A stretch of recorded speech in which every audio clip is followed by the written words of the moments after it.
today on 15 on 15. We reveal the simplicity as well accuracy of the free rapid HIV test. Plus, beer lovers, behold, check out this home beer brewing machine that is said to be as easy as making an espresso. And we'll tell you all about the beach conflict that hotel guests are having with cruise ship passengers.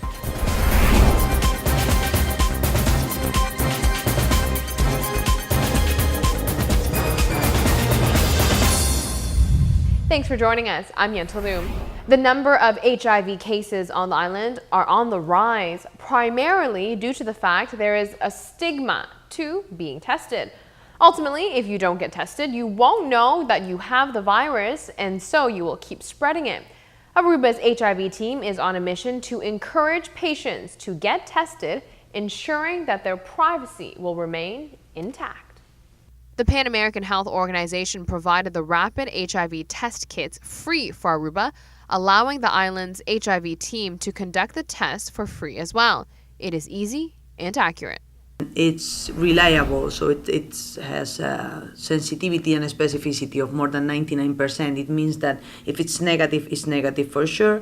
And then in the case that we have a positive result or an undetermined result, that is not, when you had the pregnancy test, you have two lines. If nothing appears, it's because you didn't do it well or the test was not okay. So in case we have that, we have a second one to confirm or to rule out the infection. The test will be done on board the health bus. The system the Aruba HIV team have set in place promises confidentiality for patients for taking the test as well as for the result.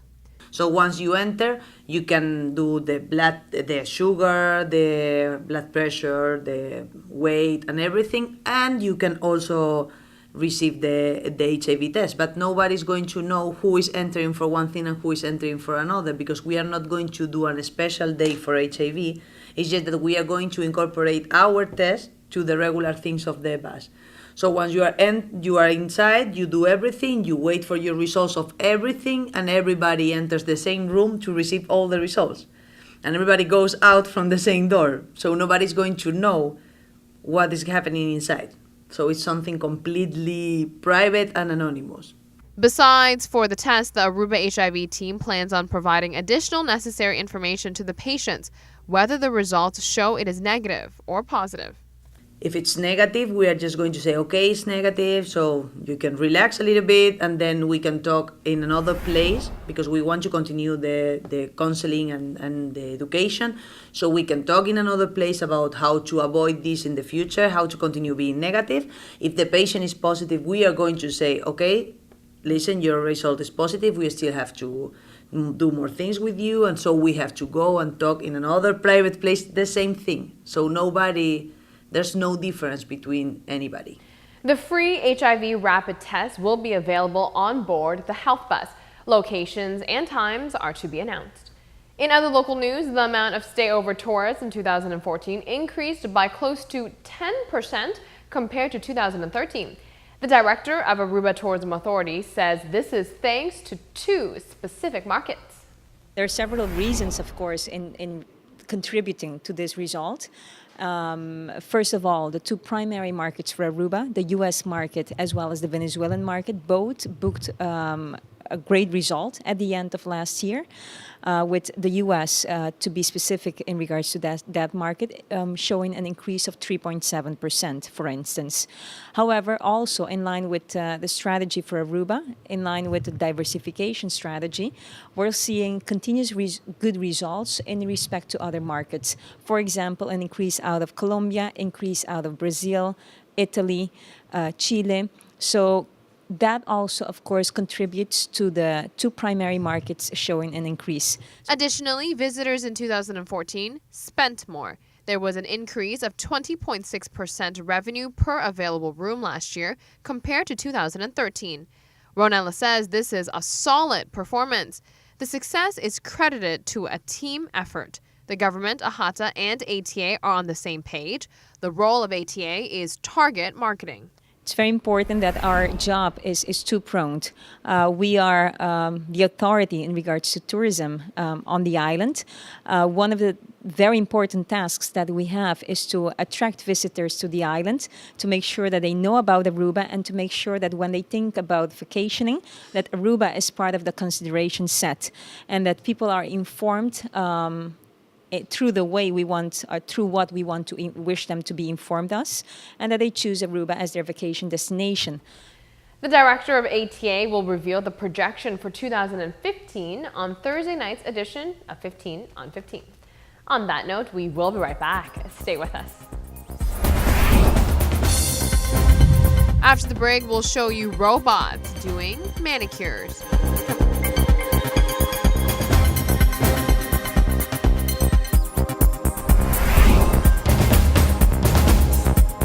Staying with us.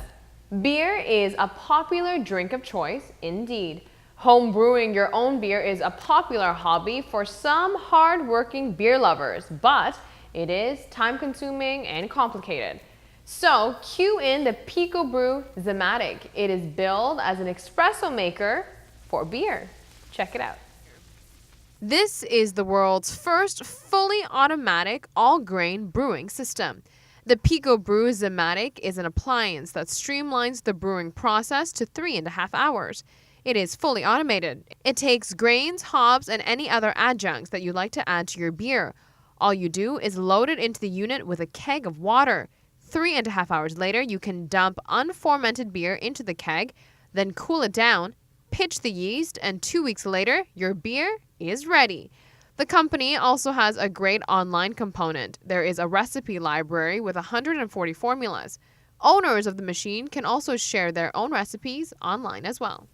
The home brewing system was funded on Kickstarter. Once on the market officially, the machine will sell for around $2,000. That's a pretty pricey brew. Apparently, women patients in pain may not always find their partner's presence helpful.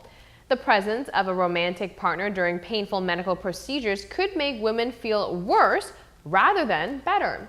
A small study found this increase in pain was most pronounced in women who tended to avoid closeness in their relationships.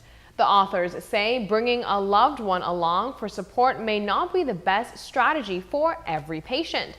Researchers found that certain women were more likely to score higher levels of pain in a study while their partner was in the room.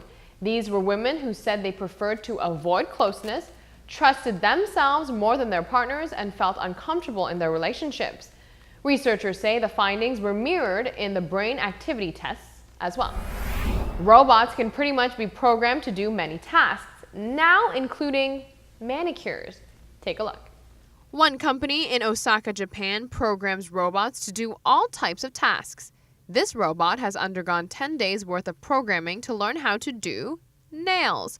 It's got a precision of 0.5 millimeters. Why invest so much money, time, and manpower to teach a robot to paint nails, you ask? Well, there's more to it. Painting nails is a great way to test how accurately a machine can perform. Every brush the robot chooses has a different length. Each layer of nail polish being placed on requires the robot to do something different. So, teaching a robot how to paint nails is actually more involved than teaching humans. A lot of steps are involved. The real skill here are the mechanics and how to control them to do the nails perfectly. No one wants a big margin of error. The creators say globally we are running short on good workers, so trial and errors on robots needs to be done. The machines aren't cleared to do manicures just yet, and if history is any indication, regulations takes time to catch up on technology. Let's take a very quick break. Here's what's coming up next for you. Jim Heppel details on the Palm Beach conflict between hotel guests and cruise ship passengers.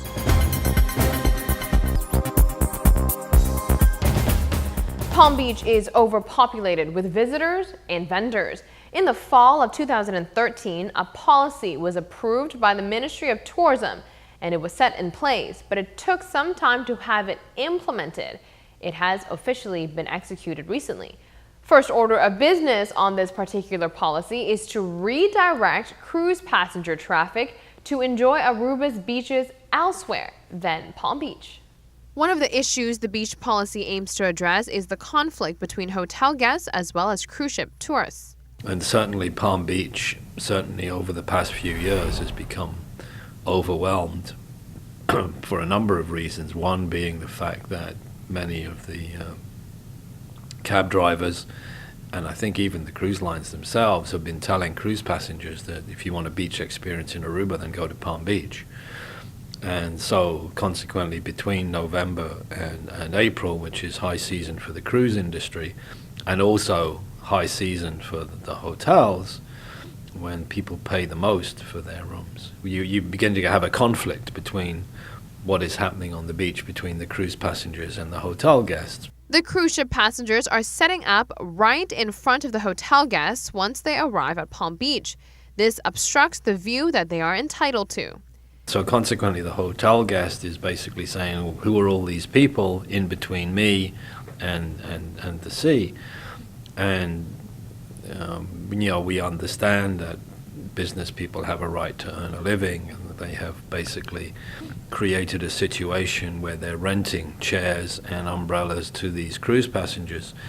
But the cruise passengers don't have any facilities. They don't have the toilets, they don't have any of the change facilities or anything that you would expect. And I don't think you can legitimately expect that the hotels are going to start taking care of cruise passengers. There is now a regulation against people renting out shade and chairs to cruise ship passengers in designated areas of Palm Beach. But the challenge of monitoring the amount of cruise ship traffic to Palm Beach remains. So there's a lot of issues, and the policy calls, for example, the relocation of the cruise visitors from Palm Beach to two areas on Eagle Beach. But how are you going to control that? How are you going to control... Well, all of it has to be put into some kind of legislation, and then licenses issued, and then that's going to be enforced by the beach police. We had the meeting on Friday, and they said, this is the policy, this is what we want to do, and this was one of the questions. I mean, how are you going to stop, for example, a passenger who gets off the cruise ship and gets on a Arubus and then goes to Palm Beach? Tourism stakeholders recognize there has to be a solution to this. However, how to execute and solve this is still being discussed and finalized. Well, basically the argument is that the facilities on Palm Beach in terms of rental of beaches will be strictly controlled. So there won't be the kind of number of chairs and number of umbrellas available for the cruise passengers, which is something that we would like to see, because we agree completely that the situation on Palm Beach has gotten out of control and needs to be regulated, and we would be very happy to see proper enforcement. But it has to be fair and transparent, and everyone has to agree on the rules. For the remainder of the week, we will have Jim Heppel to go further into details regarding the new beach policy. He will discuss water sport operators as well as what the hotels need to do in order to comply with this policy. Thanks for watching. We'll see you next time.